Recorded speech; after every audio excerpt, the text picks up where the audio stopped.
en la reunión anterior habíamos visto las raíces del Siglo de Oro y elegido dos parejas de grandes hombres que la habían producido. Uno era Recaredo, el rey visigodo que se convierte al catolicismo y crea la unidad de España, y el otro era San Isidoro de Sevilla, la figura de la cultura, que realmente imágenes muy inspiradoras para toda la época medieval, porque siempre había un gran sabio y un gran rey.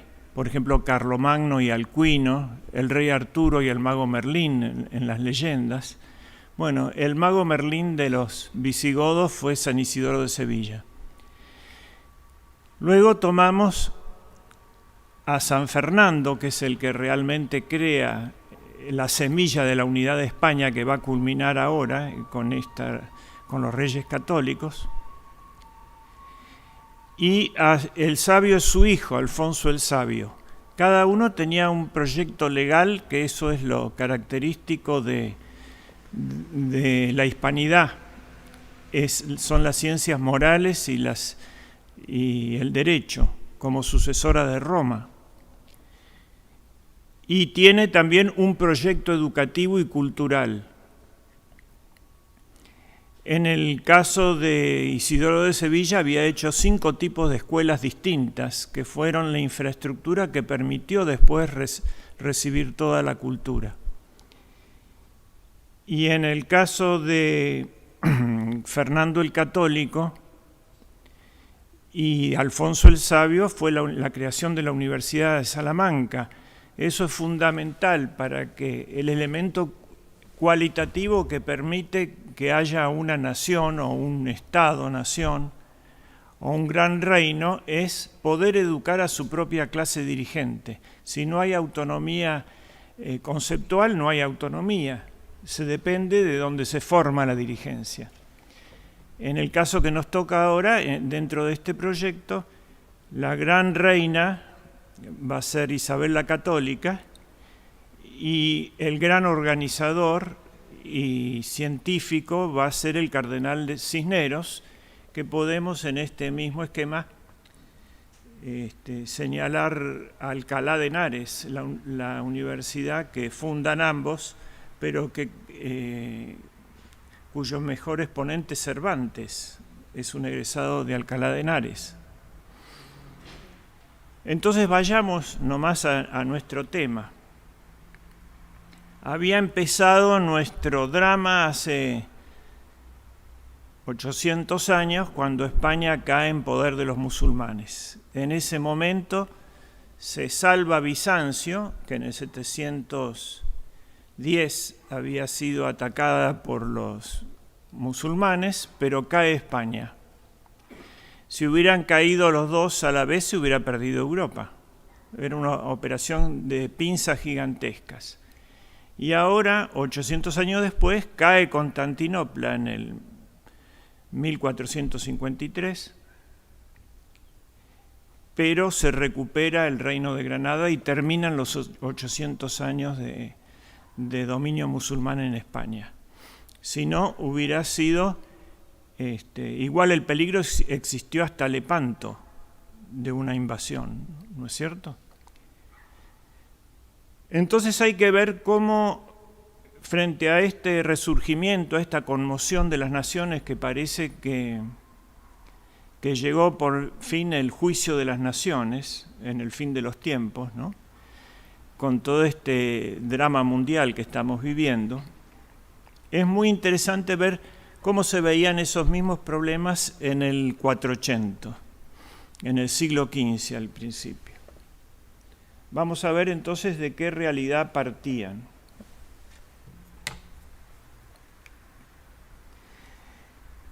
Hechos fundamentales del siglo XIV y de comienzos del XV. La guerra de los 100 años. ¿No? La cristiandad estaba aferrada por una guerra entre los dos principales reinos,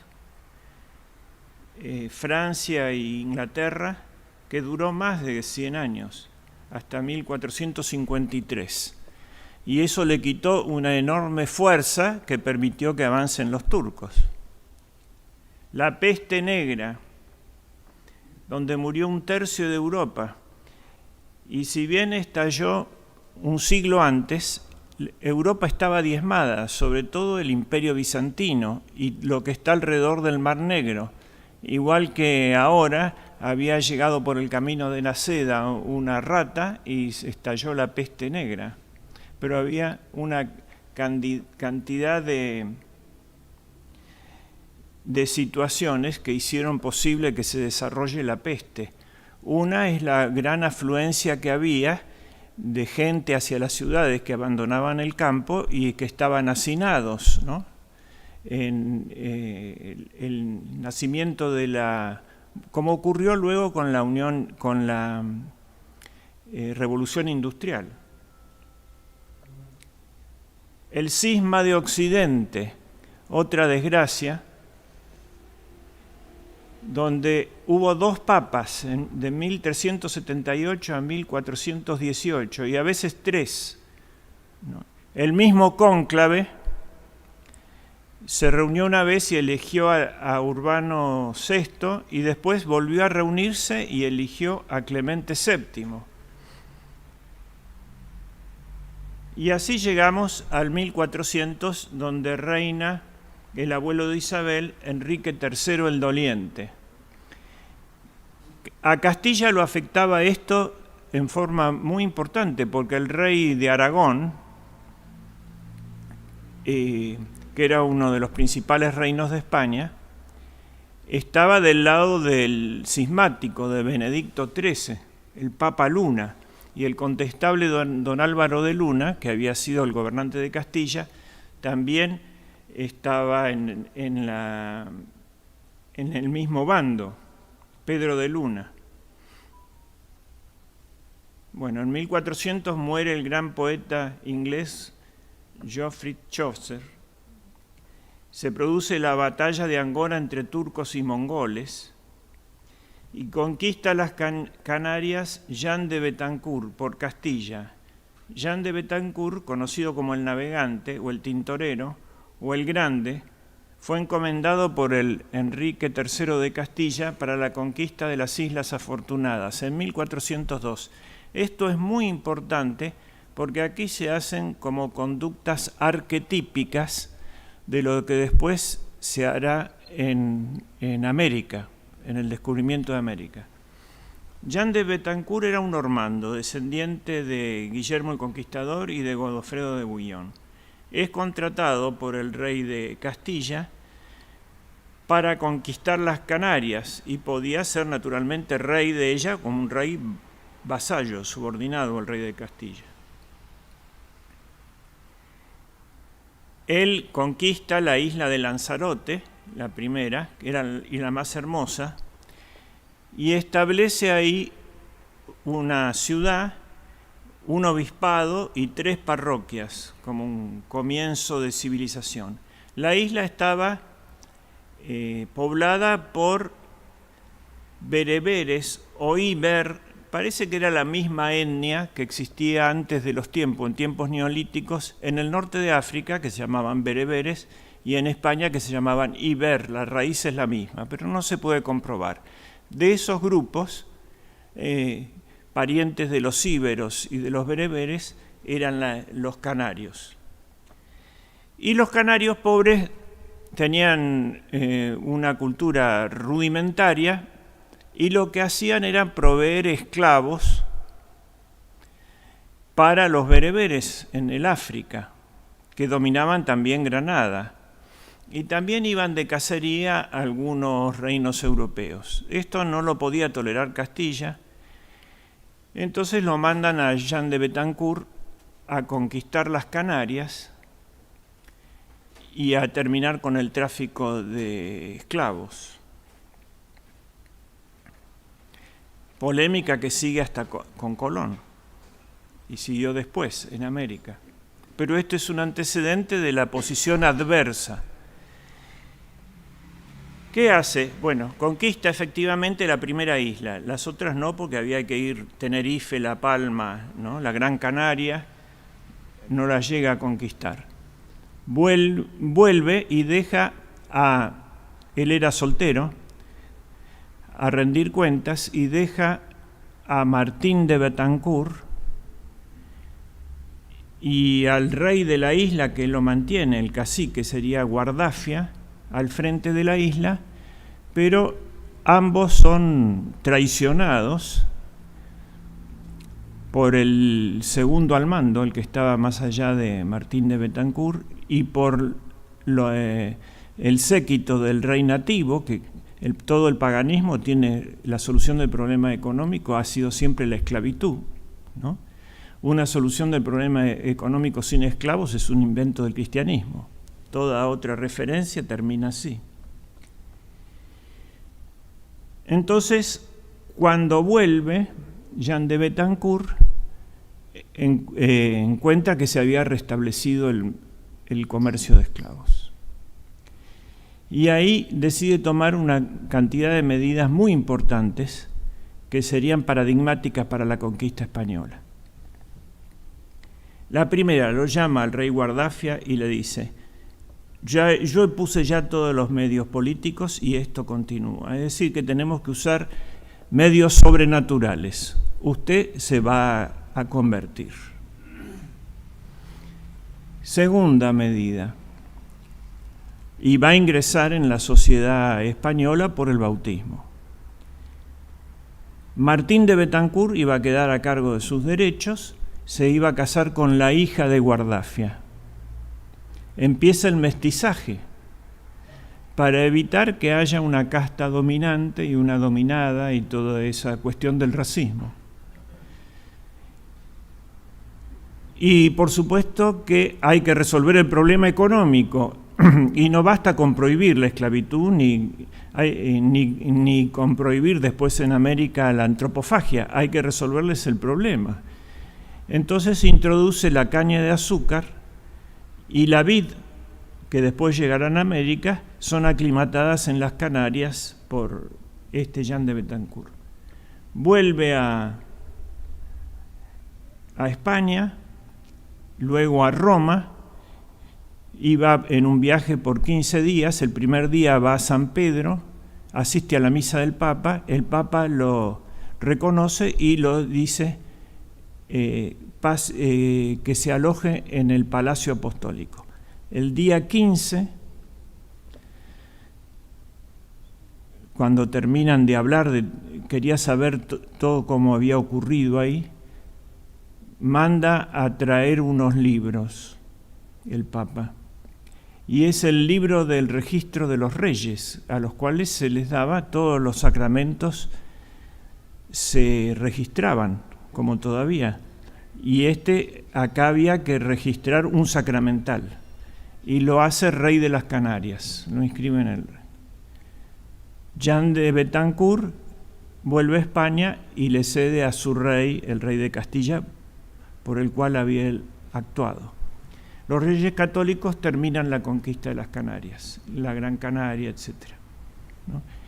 Y el apellido Martín de Betancourt pasó a ser Martínez de Betancourt, y de ahí viene la familia Martínez Zuviría, nuestro Hugo Guas, ¿no? Bueno, esto es muy interesante porque va a ser como constantes de la colonización española y va a ser muy registrado por los reyes católicos después, este acto ejemplar.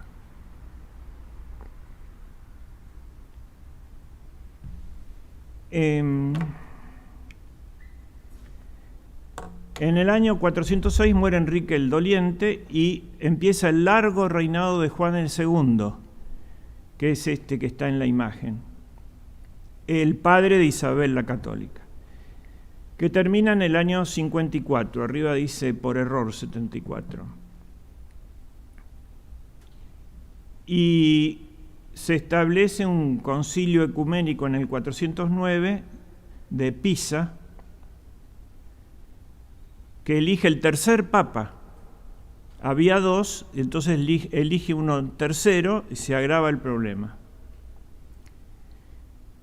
Muere el rey de Aragón, Martín el Humano, y es reconocido rey de Aragón el regente de Castilla, Fernando de Antequera. La corona de Aragón eran tíos del rey Juan el II, entonces durante la minoridad del rey gobernaban los infantes de Aragón, los dos tíos que eran aragoneses. En el año 1414 el Concilio de Constanza, que dura hasta el 418, elige un solo papa, Martín V, declaran cismático a Benedicto XIII y muere don Fernando de Aragón, sucediéndole su hijo Alfonso V. Hay varios reyes Alfonsos en la misma época, por lo cual es posible confundirse, ¿no? Este es un primer Alfonso, Alfonso V de Aragón, que es el que conquista Nápoles y mete todas las guerras italianas y del Vaticano, de los estados pontificios, dentro de la problemática de Castilla. Termina el gran cisma de Occidente, es una cosa favorable para la cristiandad.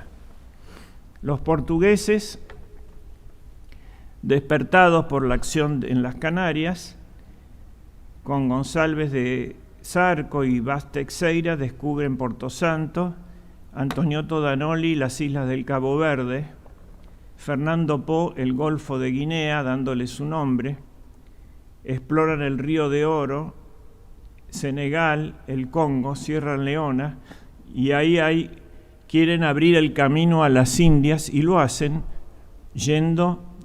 dando la vuelta al África. En 1419 alcanza la mayoría de edad don Juan el II, entonces termina la presión de Aragón sobre la corte de Castilla. Se inventa el papel fabricado con trapo en Alemania, ya vamos camino de la imprenta. Muere Benedicto XIII en el 1423, a los 90 años, queda en el castillo de Peñíscola, que todavía lo muestran, y dicen que se reúnen 12 herederos de él, 12 cardenales, y siguen eligiendo el papa aragonés en secreto. Iván de Rusia rechaza a los mongoles, nace el poeta francés François Villon, muere Juana de Arco en Rouen, nace el cardenal Francisco Jiménez de Cisneros, el concilio de Ferrara es cerrado por la peste, fíjense que la peste ya es omnipresente, además de la crisis interna de la cristiandad, y está el importantísimo concilio de Florencia. ¿Qué ocurría en el concilio? Avanzaban los otomanos, ¿no? En 1439. Y los otomanos eran un gran peligro. Entonces el emperador romano quería, de Oriente, Juan Paleólogo, quería la unión con Roma y con el catolicismo porque no podía aguantar la embestida del Islam y sobre todo de los turcos. Los turcos habían relevado a los árabes en el comando del Islam. Y los sultanes se habían erigido en califas, es decir, jefes religiosos y emperadores al mismo tiempo. Y Constantinopla ya estaba sitiada, prácticamente estaban ocupados los Balcanes y ocupada la península de Anatolia. Entonces quiere esta reunión. Además, los reinos cristianos en época del concilio todavía seguían en guerra, la guerra de los 100 años y las guerras internas de Castilla y las guerras de Italia, y estaban con sus economías diezmadas por 100 años de calamidades, de la peste negra y toda esta cuestión. Entonces se convoca este concilio, ni bien salidos del cisma,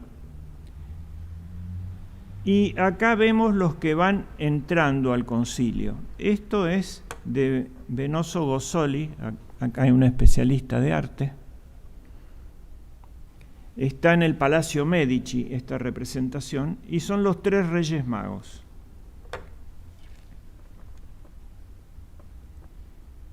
El primero, es el Papa de la época, que lo presentan como el rey mago más anciano, y ahí lleva su ofrenda, el incienso, propio de la divinidad. Este es el emperador de Bizancio, que llega al Concilio de Florencia, Juan Paleólogo, y este es Lorenzo el Magnífico Medici.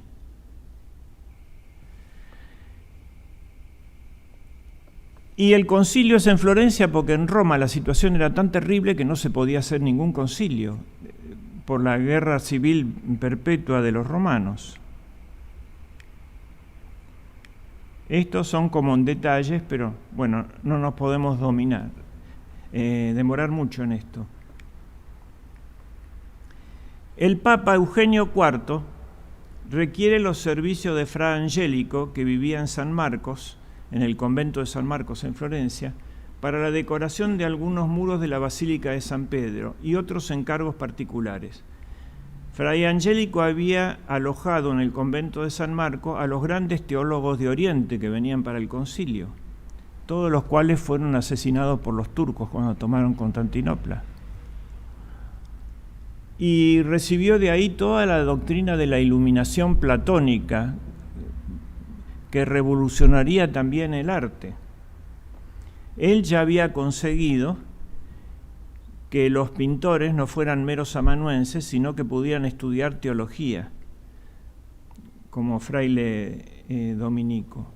Y se puede decir que hizo la suma pictórica, es decir, llevó la suma teológica a la pintura, con la misma espiritualidad, pero ahora con la técnica sacral del Oriente. Y el Papa le pide una cosa verdaderamente profética, que en la capilla privada del Papa haga las historias de los santos diáconos Esteban y Lorenzo. Esteban es el primer mártir, diácono, cuando ya los apóstoles no querían ocuparse más de las cuestiones administrativas y solamente de predicar el Evangelio. Entonces designan 7 diáconos. Lorenzo era de origen español. Entonces se cumple aquí más o menos lo que había pedido la madre de los 2 primos de Cristo, la señora del Zebedeo. Los hijos de Zebedeo eran Santiago y Juan, y ella le pidió, cuando creía que iba a ser un reino terrestre, Cristo, que siente un hijo a su derecha y otro a la izquierda, como digamos jefe de gabinete y ministro de Economía, ¿no? A Cristo. Y Cristo le dice: ¿podéis beber el cáliz que yo beberé? No me corresponde hacer eso, le corresponde al Padre. Pues ven, cumple eso. En el centro se sienta Pedro, en Oriente San Juan, que es el metropolitano de Oriente, de Anatolia, con capital en Éfeso en ese momento, y en Occidente Santiago, apóstol. Pero se envían estos 2 diáconos, y eso era lo que pensaba el Papa. Tenemos un problema en Oriente, que son los otomanos, y tenemos un problema en Occidente. Son 2 misiones distintas. Fíjense que San Lorenzo va a ser la figura que toma Felipe II para hacer el Escorial, San Lorenzo del Escorial. Ahí está el Beato Angelico, hace el martirio de Esteban.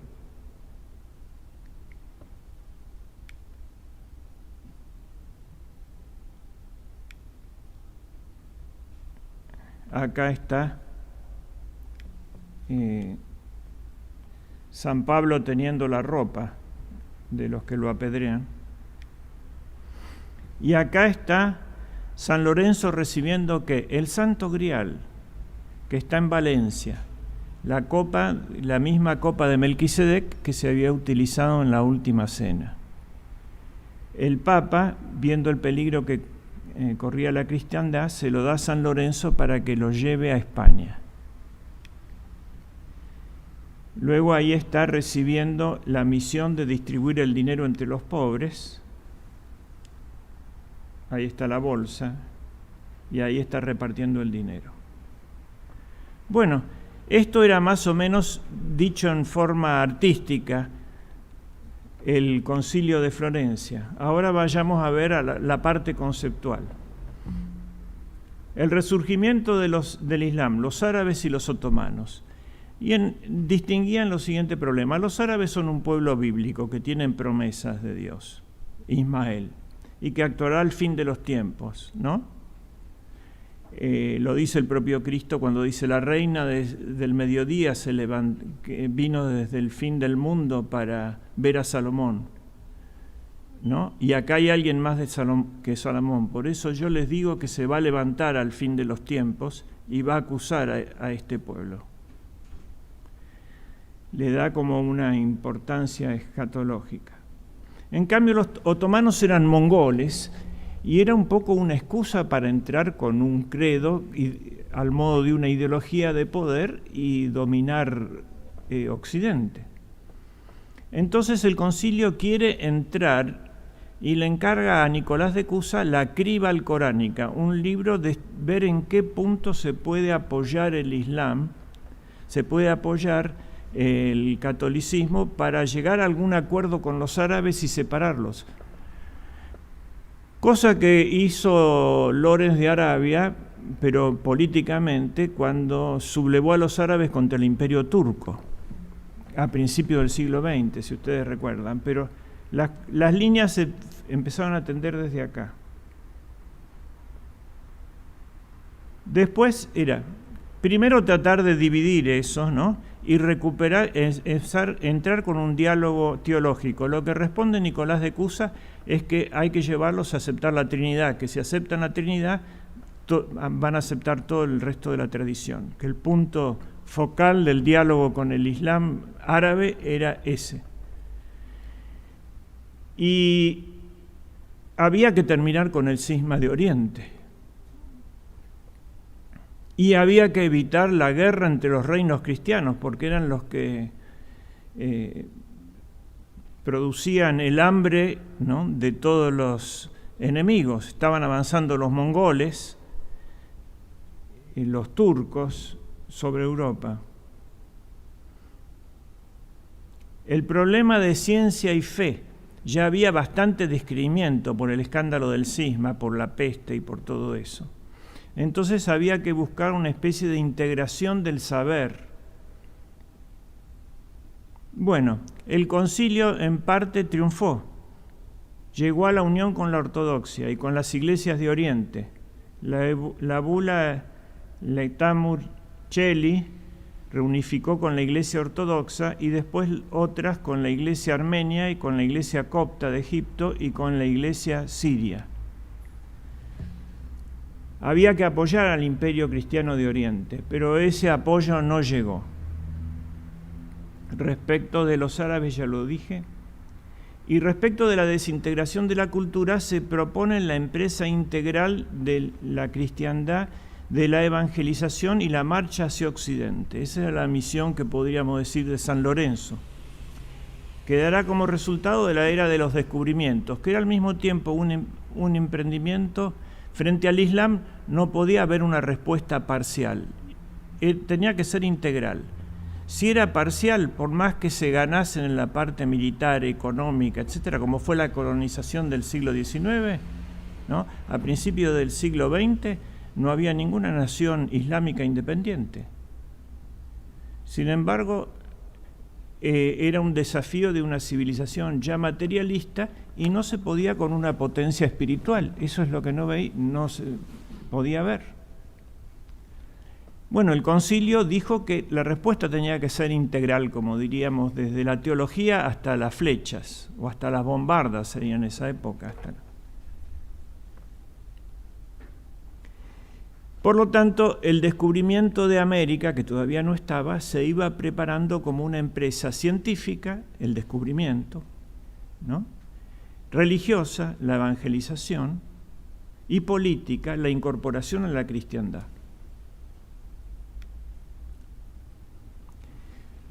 Vamos a ver, como la vez pasada, todo esto encarnado en un gran arquetipo, que es el poeta Jorge Manrique. Nace en en 1440, es guerrero y poeta. Miren qué interesante esto, que sea un trovador y un guerrero.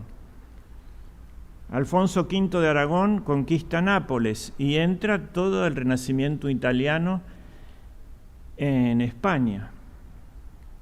Pero había un esquema cultural de recepción, que eran las escuelas, las antiguas escuelas y Salamanca y todo eso. Podían entender el griego y el latín y todos los idiomas que se descubrían los humanistas.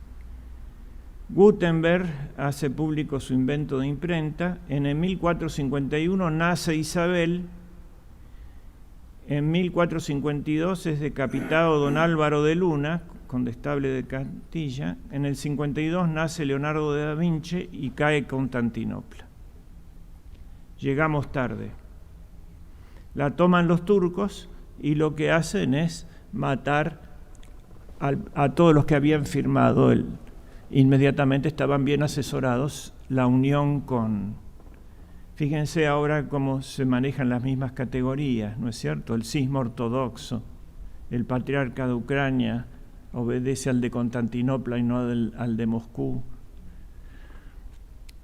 Bueno, sirve esto como antecedente para estudiar en profundidad, pero son nuestros problemas, siguen vigentes. Y muere don Juan el segundo, con un reinado bastante flojo y largo, y lo sucede su hijo, el hermanastro de Isabel, Enrique IV, por sobrenombre el Impotente. Aparece la Biblia de Gutenberg, muere Alfonso V de Aragón en Nápoles y nace en 1462 Juana la Beltraneja, porque había un favorito del rey que se llamaba don Beltrán de la Cueva, y como el rey tenía fama de impotente, le atribuyen la hija al privado. Se subleva la nobleza española y deponen al rey Enrique IV en Ávila y proclaman a su hermano, que es el de abajo, el inocente de 12 años, rey, que era hermano de Isabel, pero este era el varón que había. Después venía Isabel en la sucesión al trono.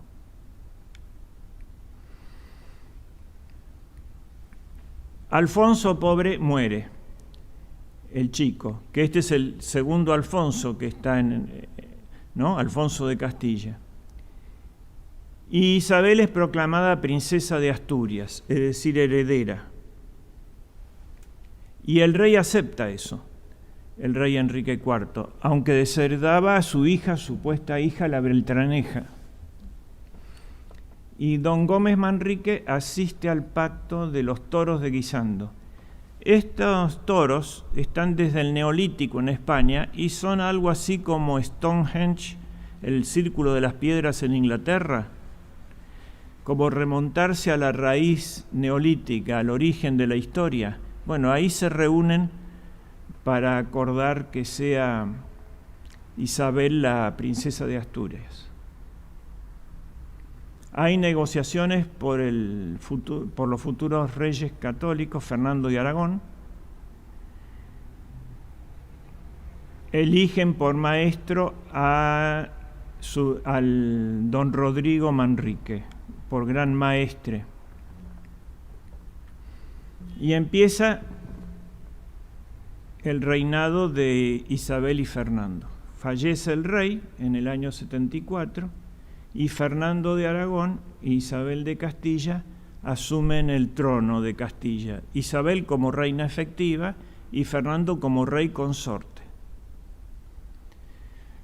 Es decir, no es rey de Castilla, sino como esposo de la reina. 5 años después, él es rey de Aragón.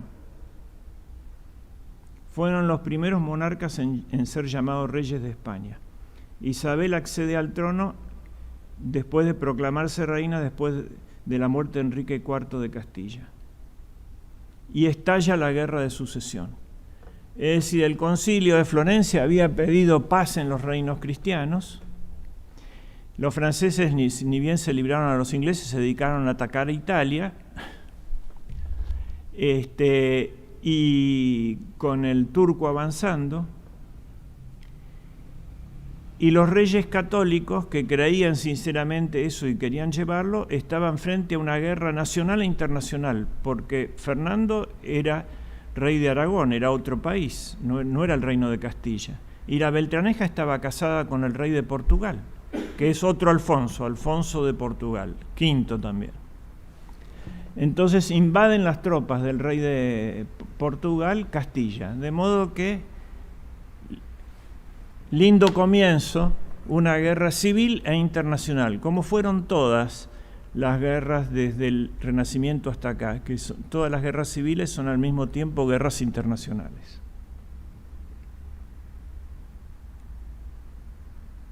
Bueno, Fernando hereda el trono de Aragón recién en 79, 5 años después.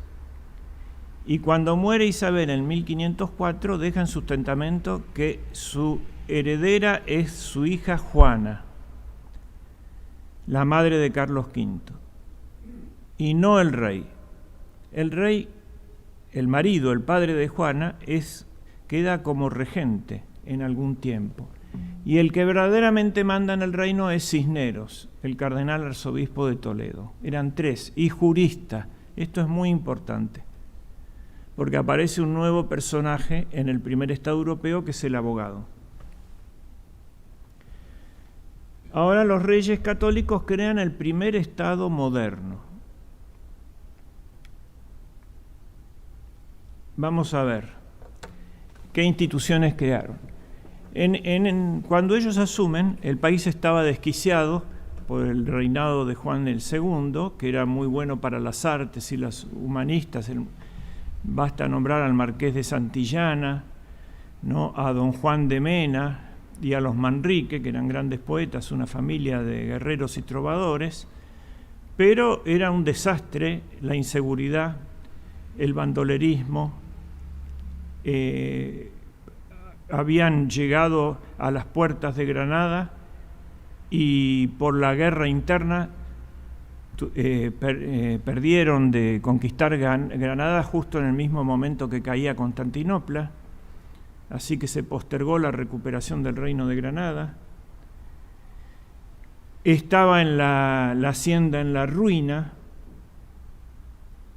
Entonces la reina empieza a crear el primer Estado moderno. ¿Qué hace? Respecto de Castilla, crea un consejo, el Consejo Real, que tiene un antecedente en las Cortes de Toledo de 1480, que sería como la estructura del poder ejecutivo. De ahí se sacó un desprendimiento que fue el Consejo de Indias.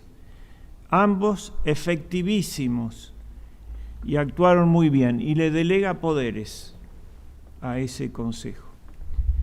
También crean uno de Aragón, pero en Aragón Fernando no pudo hacer lo que hizo Isabel, de unificar el reino de Castilla, que era el reino astur, leonés, castellano, y después Granada, sino que Fernando era rey de Aragón, rey de Valencia, rey de Mallorca, rey de Cerdeña, rey de Sicilia, príncipe de Cataluña, conde de Rosellón y conde de Cerdeña, y en cada uno tenían un fuero distinto.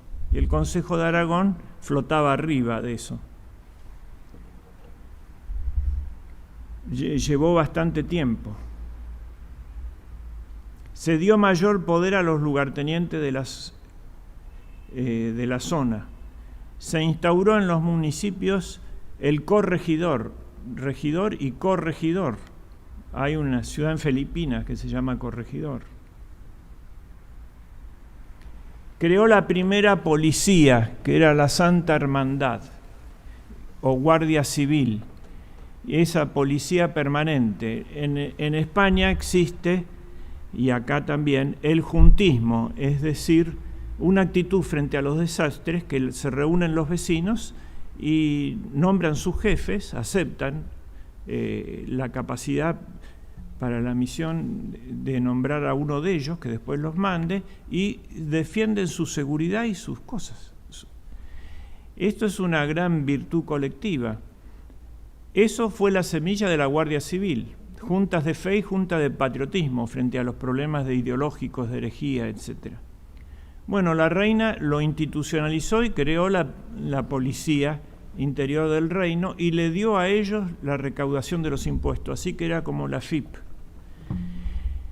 Y al mismo tiempo crea con Gonzalo de Córdoba, el gran capitán, lo mismo que haría Roca para terminar con las guerras internas, el ejército externo.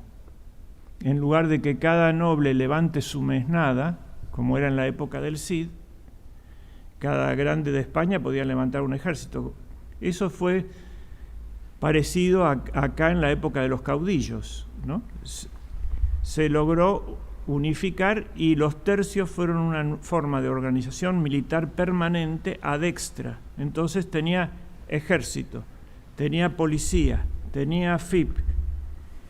Para esos consejos que creó ejecutivos, tomó abogados, no nobles. Los nobles para la guerra y para fundar señoríos o adelantados. Pero para gobernar con Estado de Derecho, puso abogados. El mismo cardenal Cisneros era abogado y había ejercido la profesión.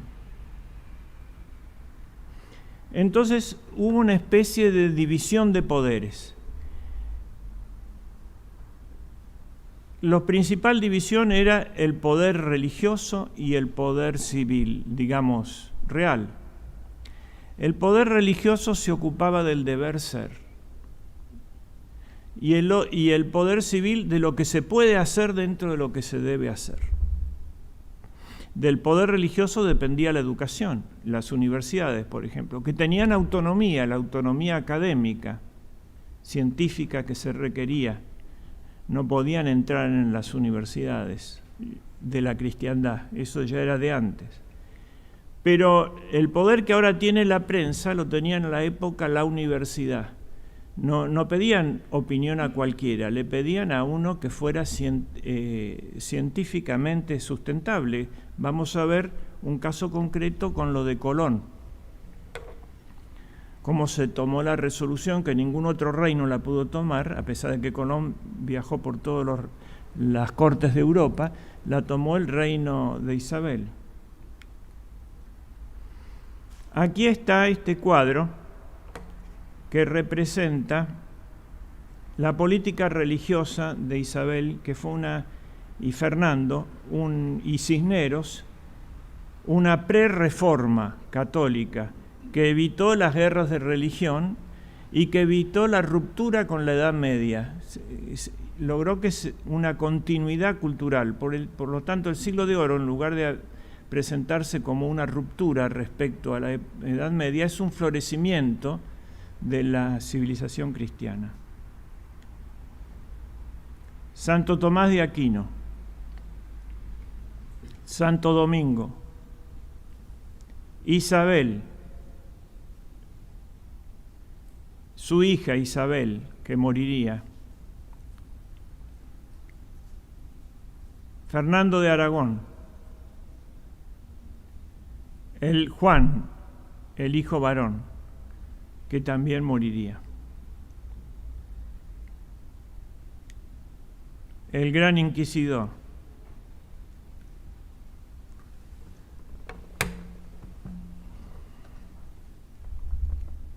Cisneros es nombrado arzobispo de Toledo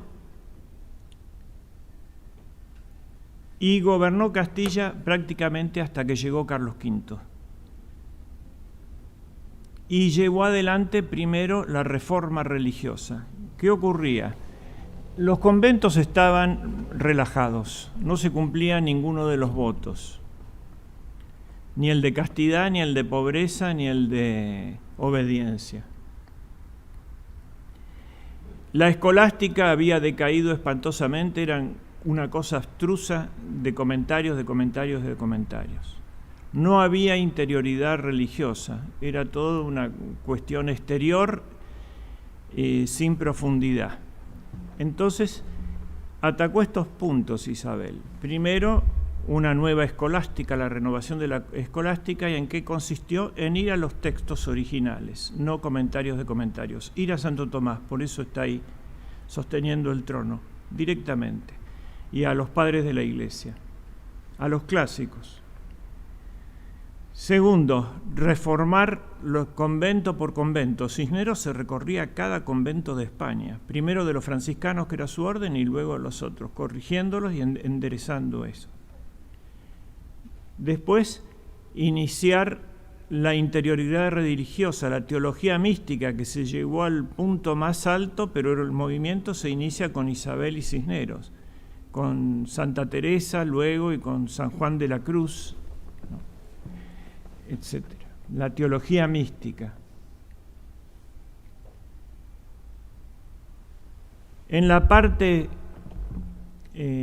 cultural se crea una nueva universidad con los nuevos métodos, la de Alcalá de Henares. Y ahí se estudia sobre las fuentes, se hace la Biblia políglota o complutense, con el Antiguo Testamento en hebreo, en arameo, en griego y en latín, de la Vulgata, y con el Nuevo Testamento en latín y en griego. El cardenal Cisneros ve la primera edición del primer volumen, eran 5 volúmenes en total, alcanza a ver el primero, pero inicia todo un movimiento de interpretación de los textos que levanta el nivel cultural de España aún más, y toda una tarea de incorporación, que diría Inés Casagne, de discernimiento de todo, de los árabes, de los hebreos, etcétera, ¿no? Recepción y discernimiento, discernir lo que es conforme a sus principios y a su criterio científico.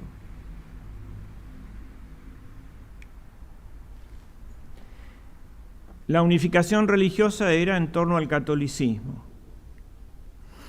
y pidió, por la misma reforma eclesiástica, en los reinos donde había guerra, por ejemplo en el de Granada, y en las Canarias, el patronato. No tenían patronato para Castilla.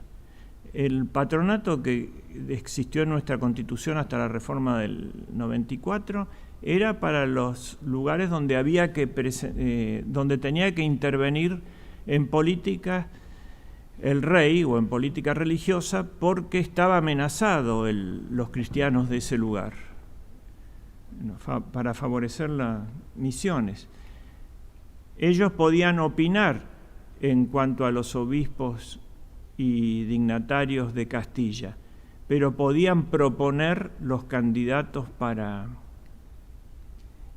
América. Los primeros franciscanos que fueron a América los seleccionó el cardenal Cisneros y la reina, por ese derecho de patronato. Y buscaban gente apta, no los que les sobraba, ¿no? Sino los que estaban dispuestos a sacrificarse.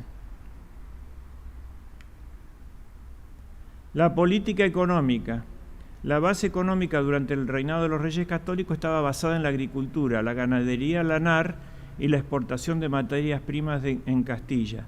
Para defender la riqueza que suponía la lana, los reyes concedieron privilegios a la mesta con la ley de defensa de las cañadas amenazadas por los agricultores. Es decir, esta era otra función real, ser de árbitro de los conflictos sociales, pero no plantar ellos caña. Era el principio de subsidiariedad.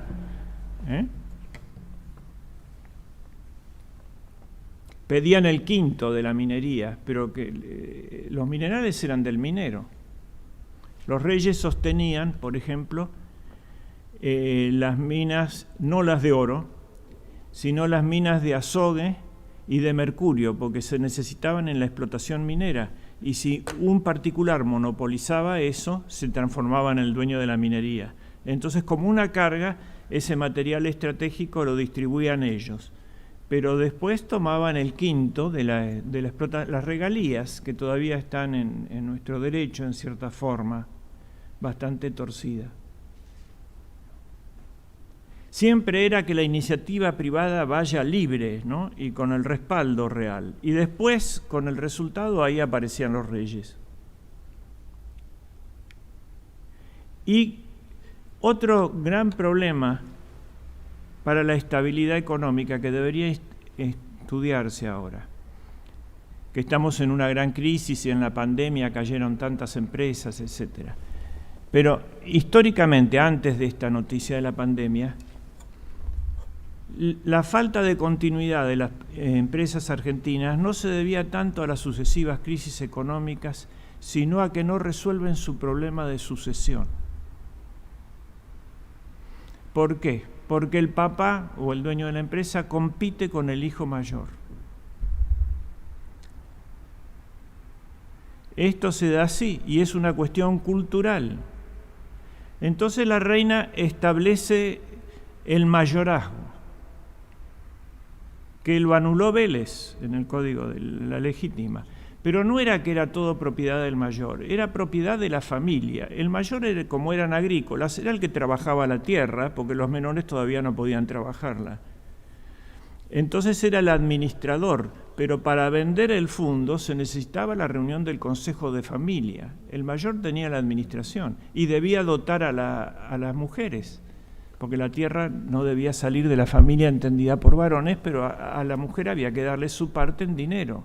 Tenía que trabajar para dotar a sus hermanas. Bueno, pero digo, ¿hasta qué punto pensaron eso? Querían formar señoríos, y en las nuevas tierras por conquistar.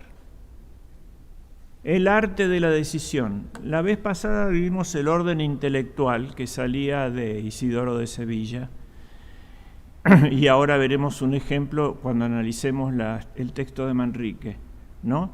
Una introducción, la tesis, la demostración, los ejemplos y la conclusión, que es el mismo esquema para un teorema matemático, hipótesis, tesis, demostración, conclusión, o para un escrito jurídico, en la parte de la prueba.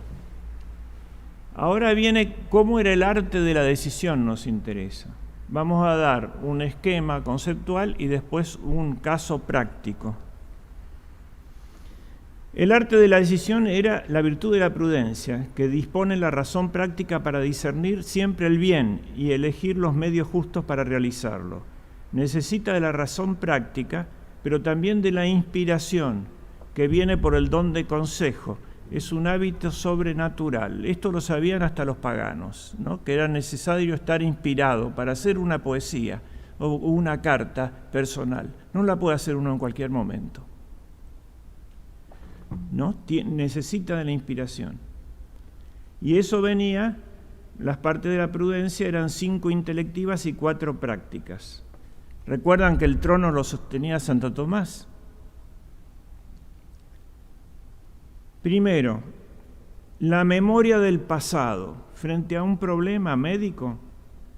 Lo primero es saber la historia anterior, ponerse en presencia del ser, en presencia del enfermo, el médico, y tratar de armar la historia clínica. No sea que ordene, destroza el 10 y tenía diabetes el hombre, para alimentarlo. También en el orden jurídico hay que buscar los antecedentes. Eso lo termina de organizar Felipe II, es el que inventa el expediente, pero ya diremos por qué. Era cómo podía un imbécil gobernar a un inteligente. Bueno, es interesante el tema. Presencia del ser. Segundo, inteligencia del presente.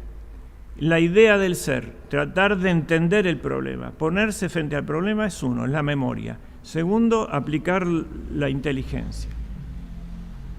Tercero, docilidad, que es darse cuenta que uno no sabe todo y pedir consejo. Como el mismo juez, él va a decidir, pero pide la pericia médica o pide la pericia caligráfica o la que sea.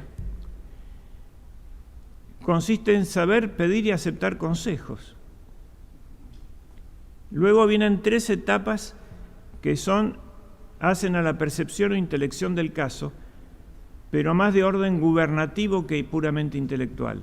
La providencia, que era ordenar los medios al fin, y proveer la consecuencia de las acciones. Con dos especies de prudencia, la regnativa, que es el imperio, ¿no? La energía que hay que poner cuando se pasa de la esencia a la forma, para que la decisión es un corte, hay que tener como una energía o un coraje para tomar la decisión. Y la política, que es lograr la cooperación de los que van a tener que cumplir la orden. Tiene una virtud potencial adjunta que era la eubulia, que es el buen consejo, y se refiere a discernir los medios más aptos. El esquema militar, ¿no? La prueba apta, factible y aceptable, que tiene que tener una estrategia, ¿no? Es esto, es desencadenar este proceso. No se sabe, porque tampoco se sabe el juez que aprende a hacer la sentencia, pero estamos haciendo, yendo al origen de nuestra civilización. La razón es resolver por sí en caso no urgente, después de reflexión o examen. Es el momento del análisis. La especie es la económica, prudencia económica, con una virtud potencial que se llama gnome, que es la utilización de principios más altos que los comunes. Y esos principios los infunden la inspiración. Nuestros políticos no tienen más inspiración, tienen pálpito, son fulleros, ¿no? Porque no están en presencia del ser, de la realidad, aplican una ideología. Han invertido la relación ser-pensar. Por pensar o macanear, ser. Entonces se cortan, la alimentación la da la realidad, la presencia del ser. Todo deber ser surge del ser.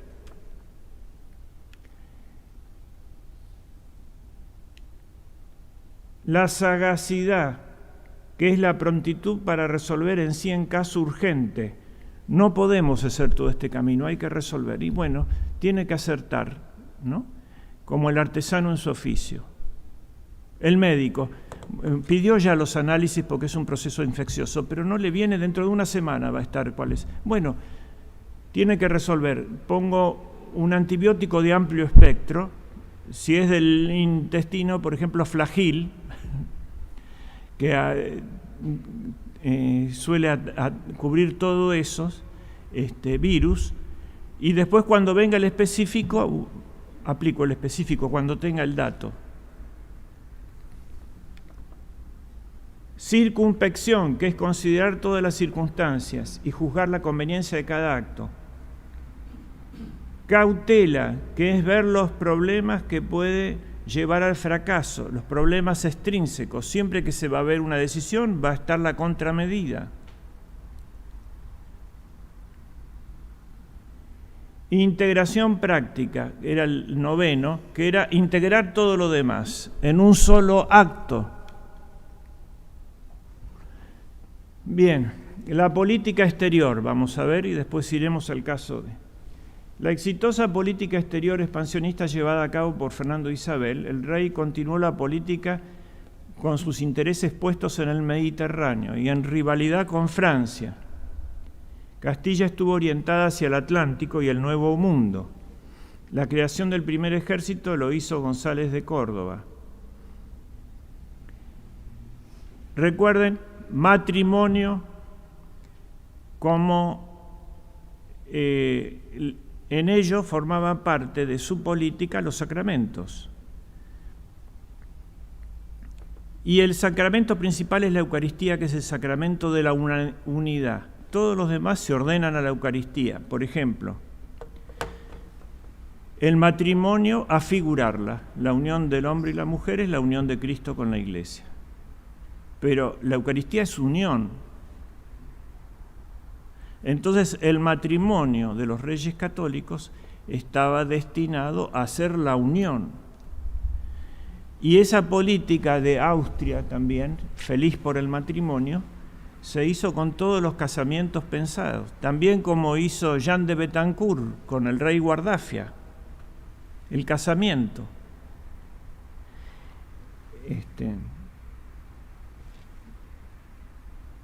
Isabel de Aragón, la hija, se casó con Alfonso de Portugal. y murió Alfonso. Entonces se casó con Manuel de Portugal, porque eran alianzas de Estado, querían terminar de unificar, y eso fue así porque Felipe II fue rey de Portugal, ya veremos en su momento. Consiguió unificar toda la península. Juan de Aragón con Margarita de Austria, pero murió Juan. Entonces a Juana, apodada la Loca, la casaron con Felipe el Hermoso, hijo del emperador Maximiliano. De ahí vendría Carlos V.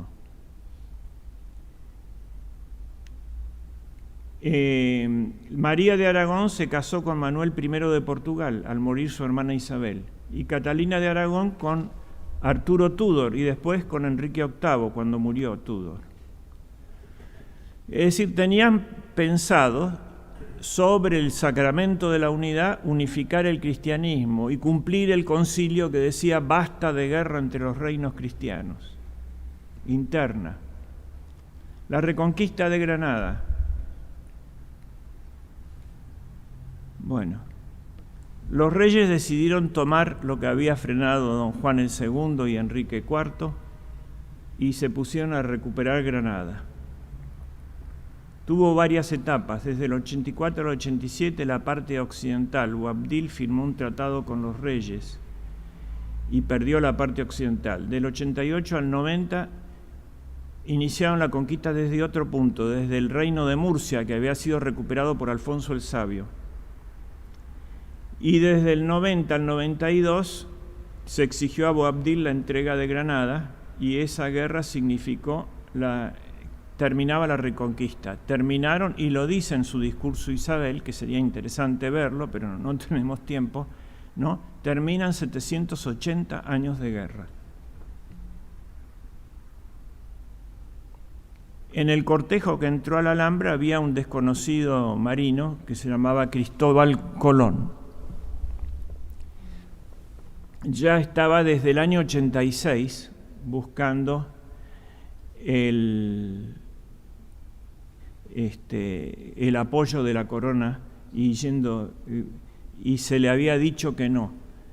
El cardenal Mendoza, que era el encargado de estudiar el asunto, junto con toda una junta de los sabios más grandes de Salamanca. La expansión por el norte de África. La conquista de Granada era una cruzada que tenía que terminar en Jerusalén, como todas las cruzadas. Porque todo eso había sido cristiano, ahí estaban la diócesis de San Agustín y San Clemente de Alejandría y todo el norte de África, y Tertuliano y San Cipriano, y la Mauritaria Tingitana de Tánger había sido parte del reino visigodo que ellos reconstruían. Entonces empiezan a recuperar, y se recupera Melilla por Pedro Estopiñán, 1497, Massalquivir en 1505, el Peñón de Vélez, Orán, Bujía, Argel, Túnez, La Goleta y Trípoli. Y ahí frenan. Ya Trípoli estaban bastante, faltaba Egipto. ¿Por qué frenan? Por el descubrimiento de América. Si América no se hubiera descubierto o no hubiera existido, el continente hispánico hubiera sido África. Esta tremenda expansión. Y el gran general fue Cisneros de toda esta recuperación del norte de África. Y al mismo tiempo, Fernando de Aragón, que tenía que ver más con lo del Mediterráneo, Isabel era más con el Atlántico, quedó enredado con las guerras con los italianos que no terminaban nunca, y ahí el mejor general, que era Gonzalo de Córdoba, estaba para atender ese problema. Conquista en Navarra también. Navarra estaba dividida y dependía mucho de la política de Francia, tanto que Enrique IV de Navarra fue el primer Borbón.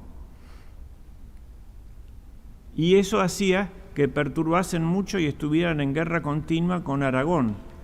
Y esa guerra, en el fondo, venía de la guerra francesa entre el norte de Francia, los francos, y el sur de Francia, la Provenza, los albigenses, todo eso, la rebelión de los albigenses que aplastó San Luis, el ejército albigense estaba comandado por el rey de Aragón. Esos eran los gentiles de la suma contra gentiles de Santo Tomás. Eran musulmanes, pero no los de la Meca, los que estaban entre Aragón y el sur de Francia y de Italia. Por eso Santo Domingo sostiene la otra parte del trono y la Inquisición. Todos esos problemas venían de Aragón. Bueno, el rey de Francia fue excomulgado por una herejía y el rey católico le pidió permiso a Navarra para pasar a hacerle la guerra al rey de Francia. Y los de Navarra se negaron, entonces ocupó Navarra y terminó rápido la guerra. Pamplona cayó en 3 días y en un año habían tomado todo, pero la mitad, el reino de Navarra estaba dividido y la mitad quería que viniera el rey de Aragón. Así que ahí unieron Navarra. Y la expansión por el Mediterráneo, voy a ser muy breve para ir. Era todo en torno al gobierno de Nápoles, que terminó en manos españolas, y al problema del papado, que pedía auxilio porque se le venían encima a los franceses. Entonces iban a defender al Papa. Hubo varias guerras en Italia y terminaron cuando se terminó con Francia, con la batalla de San Quintín. Mientras tanto siempre hubo perturbación, pero distrajo los mejores generales, Gonzalo de Córdoba, y del norte de África, que era la tendencia natural de ir recuperando los reinos de la cristiandad, y quitó esfuerzo para otras empresas. Las Canarias, bueno, ya habíamos hablado, terminan de conquistar todas las Canarias. Tenerife en 1496. La expansión por América, que será el tema de la próxima exposición, ¿no es cierto? Porque es el fruto del siglo de oro. Principales crear un nuevo mundo, el nuevo mundo. Ahora vamos a hablar un poco de algo interesante, que es cómo se tomó la decisión de descubrir América. Ya habían llegado a la India dando vuelta por África los portugueses. Si bien la primera expedición fue la de Jean de Betancourt hasta las Canarias, después ellos fueron y llegaron a la India, efectivamente. Los turcos habían cortado toda comunicación, así que había que utilizar lo de los portugueses. El señor Conol tenía un plan para ir, y hablaba de las Indias, para ir por Occidente, no dando la vuelta por África. Y llevaba una cantidad de mapas y hablaban de la India, y eran 4 Indias, de lo cual se dio cuenta la reina, pero hablaban como si fuera una sola. La India que conquistó Alejandro Magno, del Indo, del Ganges y del Brahmaputra, la gran India, que fue donde se hizo después el Imperio Británico, el Imperio de la India. La India que se llama Indochina, pero cuya primera parte del nombre es Indochina. La India que es Indonesia y las Indias occidentales, y se hablaba de todo como si fuera lo mismo, y en el medio estaba el Pacífico y el Índico. Entonces venía con esas informaciones y unos mapas de que ahí había una tierra, etcétera, robados al rey de Portugal. Y viene toda esta fábula que los sabios de la época se equivocaron y le dijeron que el mundo era plano y que se iba a caer del mar, etcétera. Estaba la redondez de la Tierra y el cuadrante terrestre estaba conocido desde la época de los griegos. Incluso al principio de la Suma, Santo Tomás dice que el mundo es redondo y que se puede comprobar eso científicamente, porque cuando uno ve venir un barco, ve primero el mástil, a pesar de que es lo más chico, y después el casco. Y eso es porque va remontando la curva, aparece primero el mástil. Entonces de eso sacaban que era redondo el mundo. Lo que le dicen los sabios de Salamanca, y la reina no le podía mostrar todos los mapas de Colón, porque puede ser que sean robados por el señor Colón al rey de Portugal, que andaba en la pista también, es que no, el estudio de factibilidad, seguían todos estos pasos. ¿Cómo se paga esto? El presupuesto que habían pedido era 2 millones de maravedíes. Y los sabios de Salamanca calculan eso y dicen, sí, el mundo es redondo, sí, por supuesto, ya lo sabemos, la criba de Eratóstenes, está todo medido y calculado. Pero no va a llegar a Japón ahí, es mucho más lejos Japón, y tenían razón, porque le faltaba todo el Pacífico al señor Colón. Pero la reina se da cuenta y dice, estas 4 Indias, ¿no? Ahí hay algo, aunque no sea Japón. Y el objeto era la cruzada, era llegar al Gran Khan y hacer una alianza con el Gran Khan, como lo había hecho Marco Polo, para sacar la presión turca de encima de Occidente. ¿No? Una cosa vieja, el eje Washington-Pekín y el eje París-Moscú, bueno, que oímos hablar tantas veces. Querían establecer el eje, digamos, Castilla-Cambaluc, que era la capital del Gran Khan, y llegar a Zipango. Entonces ella resuelve, pero faltaba pedir el dinero, y el poder económico era un poder distinto. No era de los reyes, estaba pensado, así que había división de poderes, estaba el poder eclesiástico, el deber ser, estaba el poder político, lo que se puede hacer, la guerra, la justicia y el arbitraje en las guerras internas, y estaba el poder económico, que eran los gremios, que estaban representados en las cortes, y que la reina los dejaba llegar no a través de las noblezas locales, porque los tenían capturados para ellos. Entonces, al recaudar los impuestos por la Guardia Civil, por la Santa Hermandad se llamaban eso, tenía una independencia de recursos, pero igual tenía que pedirle a ellos nuevos aportes. Y los gremios le dijeron que no. No, Su Majestad, la guerra con Portugal, la guerra con Granada, las guerras de don Fernando el Católico, ahora esto, y Salamanca dice que no está Japón ahí, ¿no? Que le falta un cuadrante terrestre, no pagamos eso. De ahí viene que la reina tuvo que empeñar sus joyas, ¿no? O de entregar sus propias joyas. Que no fue tan así como dice pero la discusión fue esa porque estamos viendo la división de poder. Y eso también existió en la Argentina hasta la Constitución del 53. Lo digo siempre tratando de sacar una conclusión para nosotros. ¿Dónde está eso? En el Estatuto de Hacienda y Crédito de la Confederación, que lo aprueba la Constituyente junto con la Constitución, está que el poder económico es distinto y lo forma un consejo. No solo el Banco Central, que no tenía, el poder económico, que era corporativo. Después, Urquiza, por presión de Alberdi, no de Vélez, por presión de Alberdi, deroga la ley que había aprobado el Congreso, pero sigue vigente porque fue aprobado por una constituyente. Eso que aprobó la constituyente del 53 también lo aprobó. Habría que estudiar ese antecedente, ¿no? De cierta autonomía económica, no soberanía ni independencia, pero el respeto a la organización económico-social, que siempre están hablando de hacer un consejo económico-social y nunca terminan así, ¿no?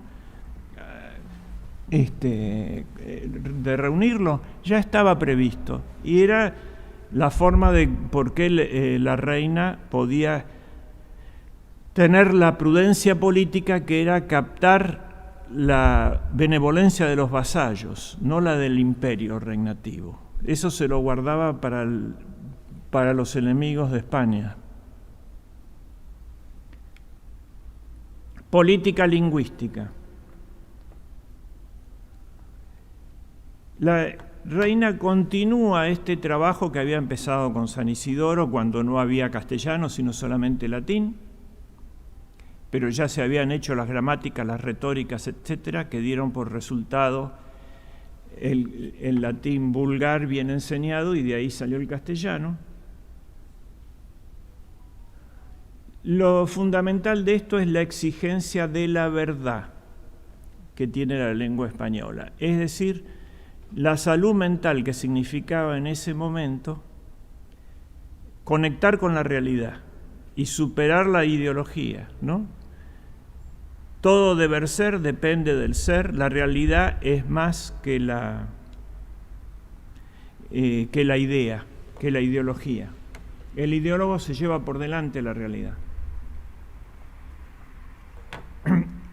Esa exigencia de verdad está, por ejemplo, la lengua tiene un carácter eminentemente testimonial. Por ejemplo, el mismo Quijote, que es la obra máxima de la literatura castellana, tiene como objeto la crónica de las hazañas caballerescas y dice el Quijote: la historia es como cosa sagrada porque ha de ser verdadera, y donde está la verdad está Dios en cuanto verdad. La gramática de Nebrija aparece con la finalidad de consolidar la estructura del habla que ya poseía como posibilidad de expresión. Nebrija escribe la gramática con el propósito inmediato de preservar a la lengua de una posible desvirtuación y de fijar los límites de un correcto empleo. Y define a la gramática como ciencia de la recta expresión y de la escritura, recogida del uso de los hombres más doctos y autoridades. Vamos a decir alguna parte más porque es la herramienta central de la política cultural, el lenguaje. Este afán de rectitud está presente en cada una de las partes de la gramática. La etimología o verdad de las palabras, así se llamaba el libro de Isidoro, que era una enciclopedia. O sea, la preocupación fundamental por la semántica, que es una preocupación española anterior a la existencia de la lengua castellana misma, y está presente en las etimologías de San Isidoro, la primera enciclopedia de la humanidad. La sintaxis, que es ayuntamiento en el orden de las partes de la oración, y se llama frasis si no hay desorden y solecismo si lo hay. La prosodia o recta entonación, la ortografía o recta escritura. Los otros propósitos de Nebrija están indicados en el prólogo a la gramática dedicado a la reina Isabel, y dice: dejar constancia escrita de las virtudes de la lengua, porque ya está tan en la cumbre que más se puede temer que descienda que esperar su vida. Para aprender más fácil el latín, donde estaba toda la ciencia, como ahora el inglés. Y como instrumento de unión entre los pueblos, porque la lengua siempre fue compañera del imperio, es decir, era una lengua para unir muchas lenguas, no era una lengua más. La política lingüística en Hispanoamérica. Esto es fundamental para ver cómo juega esta declaración de principios que vimos antes. Cuando se reúnen dos culturas, o se encuentran, existe un problema, que la más débil en términos relativos sea absorbida por la mayor. Entonces se habla de genocidio cultural. O que la mayor la mantenga apartada para preservarla. Entonces se habla de apartheid. No hay arreglo. O estamos entre el genocidio o el apartheid. Porque estamos tratando simplonamente una cosa que es compleja. Tiene que tener dos dimensiones, la política lingüística. Y era una civilización con la que se iban a encontrar, se puede fundar en el mito, que es prelógico y prerracional, en la razón, como la romana, la griega y la occidental, o en el misterio, como la católica, la judía y la musulmana. ¿Qué diferencia entre misterio y el mito? El mito es prerracional, el misterio es después de la razón. Entonces, ¿Qué hacían los reyes católicos? Si se encontraban con los guaraníes o los aztecas o los quichuas,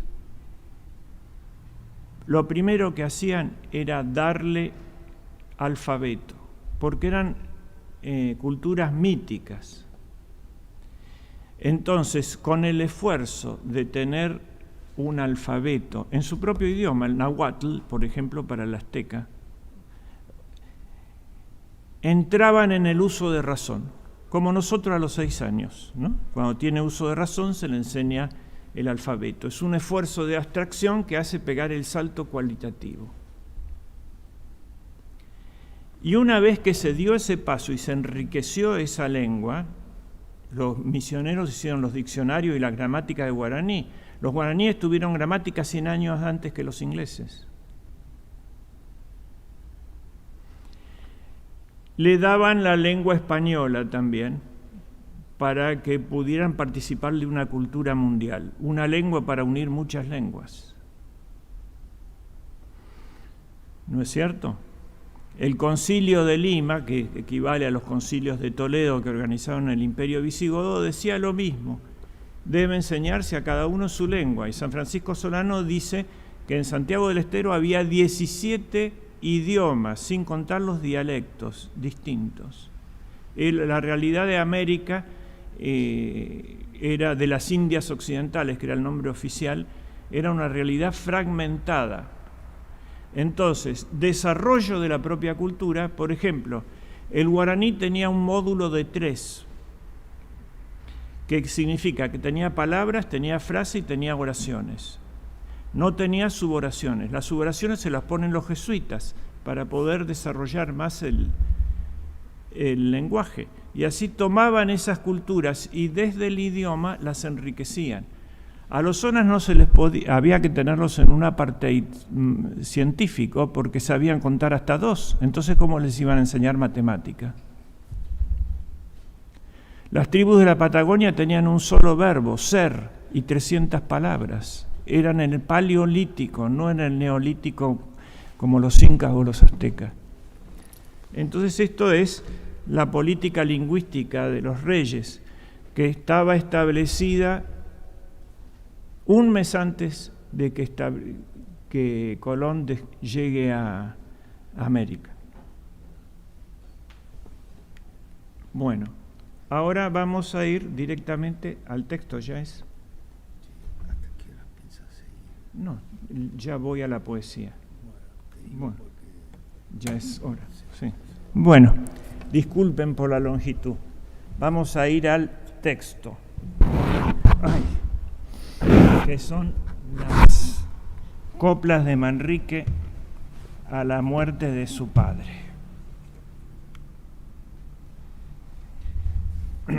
Toma el tópico, no vamos a escuchar la música para ir más rápido, pero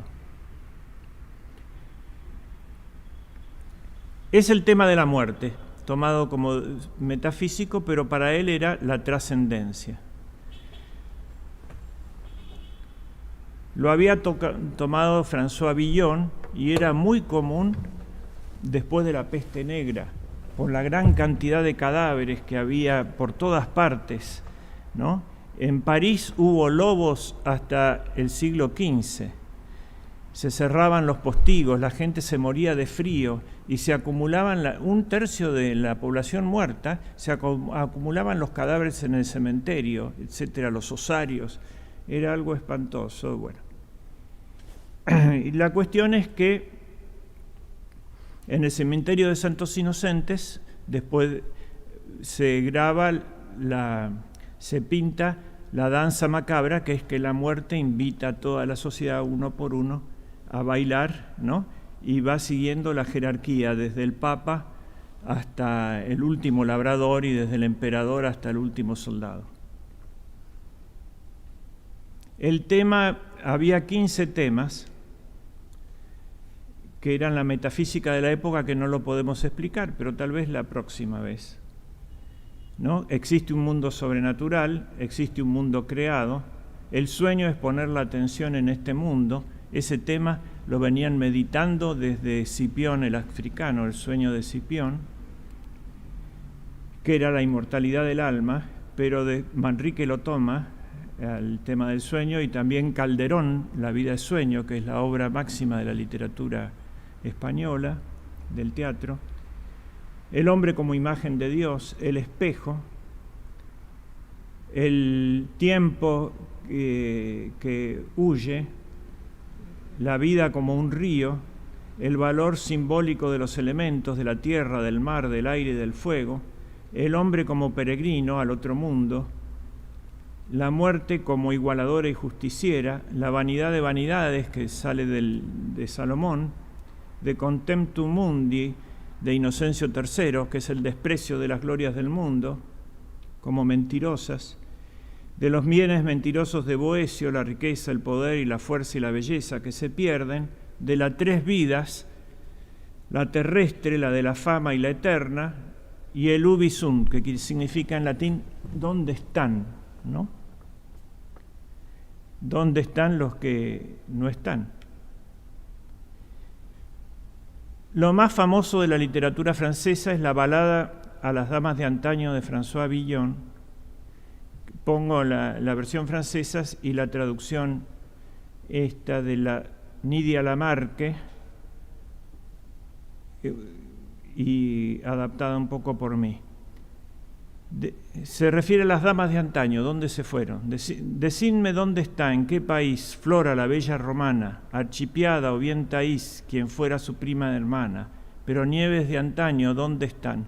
Archipiada es Alcibíades, que como era hermoso creían que era una mujer, y Taís era el conocimiento de la Edad Media sobre el mundo antiguo, era la célebre pecadora de Alejandría. Eco, que habla cuando hacen ruido sobre un río o se mete dentro de una cueva, y hubo belleza más que humana, pero Nieves de antaño, ¿dónde están? ¿Dónde está la muy sabia Eloísa, por quien fue castrado y luego monje en San Dionisio Pedro Abelardo? ¿Dónde está la reina que echó a Buridán en un saco al Sena? Pero Nieves de antaño, ¿dónde están? La reina la iban a descubrir con su amante, entonces lo cortó en pedazos y lo tiró al Sena y terminó con la prueba. ¿No? Dice, ¿dónde está la reina que echó a Buridán en un saco al Sena? Pero Nieve de antaño, ¿dónde están? La reina blanca como un lirio que cantaba con voz lejana. Berta, la del gran pie, era la madre de Carlomagno. Y como querían medidas importantes, le tomaron el pie para medir los pies, que era una medida del mundo antiguo. Beatriz, Alice y Arembullis, dueña del Maine. La buena lorenesa Juana que el inglés quemara en Rouen. ¿Dónde están, virgen soberana? Pero Nieves de antaño, ¿dónde están? Príncipe, no inquieras esta semana ni este año dónde están, que este refrán no se os olvide. Nieves de antaño, ¿dónde están? Las coplas de Manrique a su padre, por la muerte de su padre, toman esta tradición medieval y no son en absoluto originales por el tema, porque se trata de no romper la tradición, sino de aceptarla, pero son absolutamente novedosas en la forma. La originalidad artística está en su forma. Vamos a ver entonces las partes de la organización del texto, el exordio, pasé rápido todo el análisis detallado, la tesis, la argumentación, el ejemplo. Él va poniendo todas estas tesis que leí rápidamente, pero en una forma fluida, extraordinaria. Es un tratado de metafísica, dice Antonio Machado. Y al mismo tiempo, en los ejemplos, sigue la jerarquía desde los papas, emperadores y prelados hasta un hombre concreto, que es el Cid Campeador en esta época, que era su padre, don Rodrigo, el gran maestre de la Orden de Santiago. Y aparecen personajes. Uno es la muerte, que los invita a bailar a todos. Otro es la fortuna, que íbamos a escuchar Carmina Burana, pero no hay tiempo. la danza macabra de Saint-Saëns, ¿no?, que bailan eso, y el sorpresivo final. Bueno, empecemos. Recuerde el alma dormida, acá está el tema del sueño. Avive el seso y despierte contemplando cómo se pasa la vida, cómo se viene la muerte, tan callando, cuán presto se va el placer, como después de acordado da dolor, como a nuestro parecer cualquiera tiempo pasado fue mejor. Aquí son octosílabos y cada 3 versos tetrasílabos, 4, y con eso logra el ritmo de la danza macabra, ¿no? En el tercer verso se inclina la rodilla y vuelve a girar.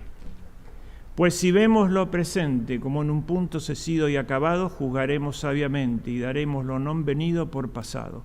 No se engañe nadie, no, pensando que ha de durar lo que le espera, más que duró lo que vio, pues todo ha de pasar por tal manera. Nuestras vidas son los ríos que van a dar a la mar, que es el morir. Allí van los señoríos derechos hacia acabar y consumir.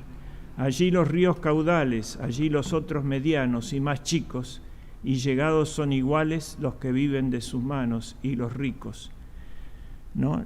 El mar es el morir, el valor simbólico de los elementos, es el símbolo del mundo mundano, ¿no?, el enemigo, la muerte. Ahora viene la incorporación de la tradición cristiana y desechar la pagana, que estaba aceptándose en toda Europa. Dejo las invocaciones de los famosos poetas y oradores, no curo de sus ficciones que traen hierbas secretas sus sabores. Aquel solo me encomiendo, aquel solo invoco yo de verdad, que en este mundo viviendo el mundo no conoció su deidad. Invoca a Cristo y rechaza a los paganos, pero ese Cristo que invoca va a aparecer al fin.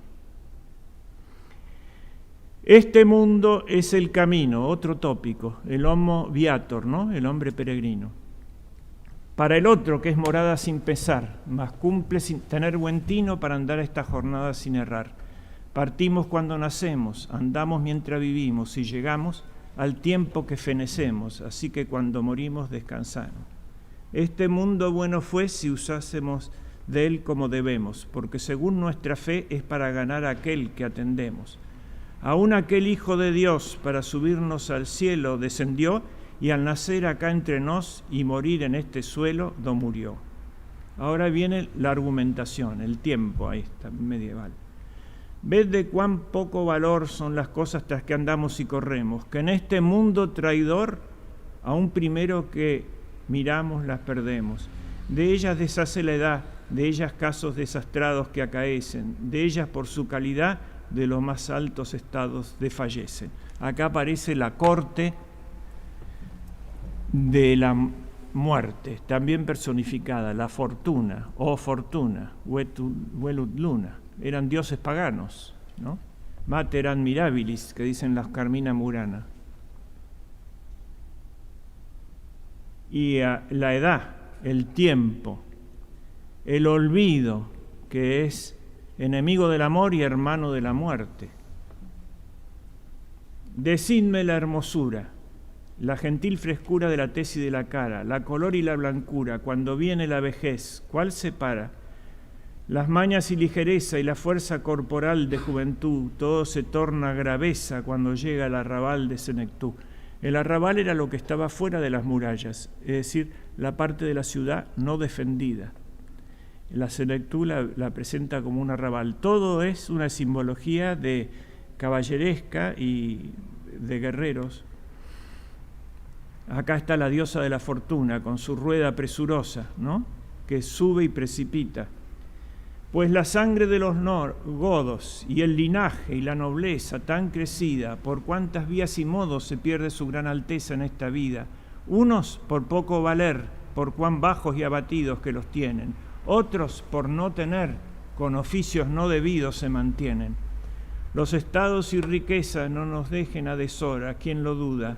No les pidamos firmeza porque son una señora que se muda, que bienes son de fortuna, que revuelven con su rueda presurosa, la cual no puede ser una, ni estar estable ni queda en una cosa. pero digo que acompañen y lleguen hasta la huesa, hasta la fosa con su dueño. Por eso no nos engañen, porque la vida se va a prisa, como el sueño, otro tema, el sueño. Los deleites de acá son en que nos deleitamos temporales, y los tormentos de allá, que por ello esperamos, eternales. Los placeres y dulzores de esta vida trabajada que tenemos no son sino corredores, y la muerte la celada en que caemos. No mirando en nuestro daño, corremos a rienda suelta sin parar. Desde que vemos el engaño y queremos dar la vuelta, no hay lugar. Está tomado de la cacería, ¿no? Había corredores en forma de embudo y venía una batida con tambores, etcétera, que los ciervos iban tocando y producían una estampida de animales por ese corredor que se iba estrellando. Y al final del corredor había como un círculo y ahí esperaban los caballeros con ballestas, con picas, con espadas, ¿no? Y era un entrenamiento para la guerra y les venían encima los jabalíes, los ciervos, todo. Ahora, cuando los animales corrían a rienda suelta sin parar, y a veces algún humano que estaba despistado y que lo agarraba a la corrida, cuando querían dar vuelta no hay lugar. Entonces él dice, lo voy a leer: los placeres y dulzores de esta vida trabajada que tenemos no son sino corredores, y la muerte la celada en que caemos. No mirando en nuestro daño corremos a rienda suelta, sin parar, y cuando vemos el engaño y queremos dar la vuelta, no hay lugar. Y si fuese en nuestro poder hacer la cara hermosa, corporal, como podemos hacer el alma tan gloriosa, angelical, qué diligencia tan viva tuviéramos a toda hora y tan presta en componerla cautiva, dejándonos la señora descompuesta. La cautiva, o sea, la esclava, es la cara física y la señora es el alma, ¿no? Y ahora viene la peroratio, los ejemplos, que es el ubisum, la maquinaria del ubisum, de dónde están, que empieza toda la jerarquía. No hay una prioridad cronológica, sino jerárquica, ¿no? Esos reyes poderosos que vemos por escrituras ya pasadas, en casos tristes llorosos fueron sus buenas venturas trastornadas. Así que no hay cosa fuerte que a papas, emperadores y prelados así se los lleva a la muerte, personificada y con mayúscula, ¿no? Como a pobres pastores de ganados. Dejemos a los troyanos, que sus males no los vimos, ni sus glorias. Dejemos a los romanos, aunque oímos y leímos sus historias. Esto era el conocimiento que tenía la Edad Media y ya el Renacimiento, ¿no? De los griegos no sabían mucho, pero de los romanos sí. No curemos de saber de aquel siglo pasado que fue de ello. Vengamos a lo de ayer, que también es olvidado como aquello. Ahí está la muerte, que lo viene a buscar al Papa. ¿Qué se hizo el rey Don Juan? 2 coplas para el rey Don Juan. Los infantes de Aragón, ¿qué se hicieron? ¿Qué fue de tanto galán? ¿Qué fue de tanta invención como trujeron? ¿Qué fueron sino devaneos? ¿Qué fueron sino verduras de las eras, las justas y los torneos, paramentos, bordaduras y cimera? ¿Qué se hicieron las damas, sus tocados y vestidos, sus olores? ¿Qué se hicieron las llamas de los fuegos encendidos de amadores? ¿Qué se hizo aquel trobar y las músicas acordadas que tañían? ¿Qué se hizo aquel danzar, aquellas ropas chapadas que traían? Chapadas bordadas en oro y plata. Pues el otro su heredero, este es Enrique IV el Impotente. Don Enrique, qué poderes alcanzaba, cuán blando y cuán halaguero el mundo con sus placeres se le daba. Mas verás cuán enemigo, cuán contrario, cuán cruel se le mostró, que habiéndole sido amigo, cuán poco duró con él lo que le dio. Las dádivas desmedidas, los edificios reales llenos de oro, las vajillas tan fabridas, los enriques, las monedas irreales del tesoro, los jaeces, los caballos de sus gentes y atavíos tan sobrados, ¿dónde iremos a buscarlos? ¿Qué fueron sino rocío de los prados? El rocío del prado, que cuando el sol está en el cenit, desaparece, la verdura es el verdor de las eras, ¿no?, que se va en el otoño. Pues hermano el inocente, que en su vida sucesor lo hicieron, qué corte tan excelente tuvo y cuán gran señor le siguieron. Mas como fuese mortal, metióle la muerte luego en su fragua. Oh juicio divinal, cuando más ardía el fuego, echaste agua. Por aquel gran condestable, maestre que conocimos, tan privado, no cumples que de él se hable, mas solo como lo vimos, degollado. Los infinitos tesoros, sus villas y sus lugares, su mandar, ¿qué le fueron sino lloros? ¿Qué fueron sino pesares al dejar? Y los otros dos hermanos, don Juan Beltrán de la Cueva y el marqués de Villena, el papá de la Beltraneja, ¿no? Maestres tan prosperados como reyes, que a los grandes y medianos tuvieron tan sujetos a sus leyes, aquella prosperidad que tan alto fue subida y ensalzada, que fue sino claridad, que cuando más encendida fue matada. Y ahora viene la lucha contra el arsenal medieval y contra el ejército pleno. Tantos duques excelentes, tantos marqueses y condes y varones, como vimos tan potentes, di muerte donde los escondes y traspones. Y las sus claras hazañas que hicieron en las guerras y en las paces, cuando tú cruda te ensañas, con tu fuerza los aterras, los tiras a la tierra y deshace. Las huestes innumerables, los pendones, estandartes y banderas, los castillos impugnables y los muros y baluartes y barreras, la cava honda y chapada es el foso, con chapas, o cualquier otro reparo, ¿qué aprovecha? Cuando tú vienes airada, todo lo pasas de claro con tu flecha. Y ahora llega don Rodrigo, y ya terminamos. Aquel de buenos abrigo, amado por virtuoso de la gente, va más despacio. A la muerte no le va a llevar una copla como liquidar al arsenal del rey don Juan. Ahora don Rodrigo va a ser exigente, va a ser más estrofas y se termina la danza. Esto se llama senequismo, ya lo habíamos visto, que viene de Séneca, la cualidad del hispánico de recibir a la muerte de pie y pegarle una frenada. Ya vamos a ver. Aquel de buenos abrigo, amado por virtuoso de la gente, el maestre don Rodrigo Manrique, tanto famoso y tan valiente, sus hechos grandes y claros no cumple que los alabe, pues los vieron. Ni los quiero hacer caros, por todo el mundo sabe cuáles fueron. Y acá viene el elogio y vienen las virtudes. ¿Se acuerdan? La vez pasada vimos la formación de la nobleza visigoda que dio el Cid. Ahora la vamos a ver encarnadas en este ejemplo también. Amigo de sus amigos, qué señor para criados y parientes, qué enemigo de enemigos, qué maestro de forzados y valientes, qué seso para discretos, qué gracia para donosos, qué razón, qué benigno a los sujetos y a los bravos y dañosos, qué león. Y acá viene toda la pompa cultista, como diciendo, nosotros sabemos bien la historia de los griegos y los romanos, señores humanistas, y por eso no rompemos nuestra tradición. Y acá viene, ¿no? Esto puede ser un poco pedante, ¿no? Pero están todas las virtudes de un señor puestas con un ejemplo de la historia.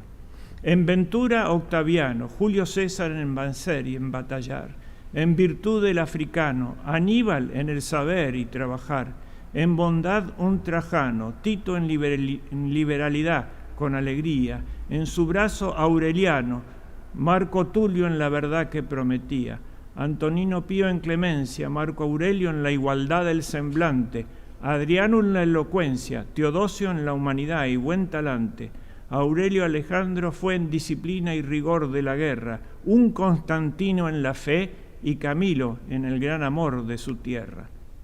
No dejó grandes tesoros, está criticando a la burguesía,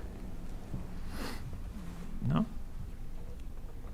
Ni alcanzó muchas riquezas ni vajillas, mas hizo guerra a los moros, ganando su fortaleza y sus villas. Y en las lides que venció, cuántos moros y caballos se perdieron. Y en este oficio ganó las rentas y los vasallos que le dieron. Ganó su lugar peleando. Pues su honra y estado, en otros tiempos pasados, como se hubo, quedando desamparado, con hermanos y criados se sostuvo. Y después que hechos famosos hizo en esta misma guerra que hacía, hizo tratos tan honrosos que le dieron aún más tierra que tenía. Estas sus viejas historias que con su brazo pintó en juventud, con otras nuevas victorias ahora las renovó en senectud. Por su grande habilidad, por méritos y ancianía bien gastada, alcanzó la dignidad y la gran caballería de la espada. Y sus villas y sus tierras ocupadas de tiranos las halló, mas por cercos y por guerras y por fuerza de sus manos las cobró. Pues nuestro rey natural, si de las obras que obró fue servido, dígalo el de Portugal y en Castilla, quien siguió su partido. Había ganado la guerra el rey de Portugal por lo de la Beltraneja. Un gran maestre era como un comandante del ejército en ese momento. Después de puesta la vida tantas veces por su ley al tablero, después de tan bien servida la corona de su rey verdadero, después de tanta hazaña a que no puede bastar cuenta cierta, en la su villa de Ocaña vino la muerte a llamar a su puerta. La muerte, nombrada al principio, ahora aparece y habla, pero no solo la muerte, diciendo: buen caballero, dejad el mundo engañoso y su halago, vuestro corazón de acero muestre su esfuerzo famoso en este trago, y pues de vida y salud hiciste tan poca cuenta por la fama, esfuércese la virtud por sufrir esta afrenta que os llama. No se os haga tan amarga la batalla temerosa que esperáis, pues otra vida más larga de la fama gloriosa aquí dejáis. Son las tres vidas: la vida común, la vida de la fama, que no es eterna, y la vida eterna. Y le dice: no se haga tan amarga la batalla temerosa que esperáis, pues otra vida más larga de la fama aquí dejáis. Y aunque esta vida de honor no es eternal ni verdadera, pero con todo es muy mejor que la otra temporal perecedera. El vivir que es perdurable no se gana con estados mundanales, ni con vida deleitable donde moran los pecados infernales, mas los buenos religiosos gánanlo con oraciones y con lloros, y los caballeros famosos con trabajos y aficiones contra moros. Y pues vos, claro varón, tanta sangre derramasteis de paganos, esperad el galardón que en este mundo ganasteis por las manos, y con esta confianza y con la fe tan entera que tenéis, partid con buena esperanza, que esta otra vida tercera ganaréis. La muerte, el ángel exterminador, le dice que va a la vida eterna, pero él la frena y la corre, y aparece otra imagen al final. Esto es el senequismo, ¿no? Hasta el Don Juan recibe a la muerte de pie y le da la mano. No tengamos tiempo ya, habla el maestre ahora, breve como un militar. En esta vida mezquina por tal modo, mi voluntad está conforme a la divina para todo, y consiento en mi morir con voluntad placentera, clara y pura, que querer el hombre vivir cuando Dios quiere que muera es locura. Y él la corre y se dirige a Dios, que aparece ahí en la imagen, a Cristo, en una oración.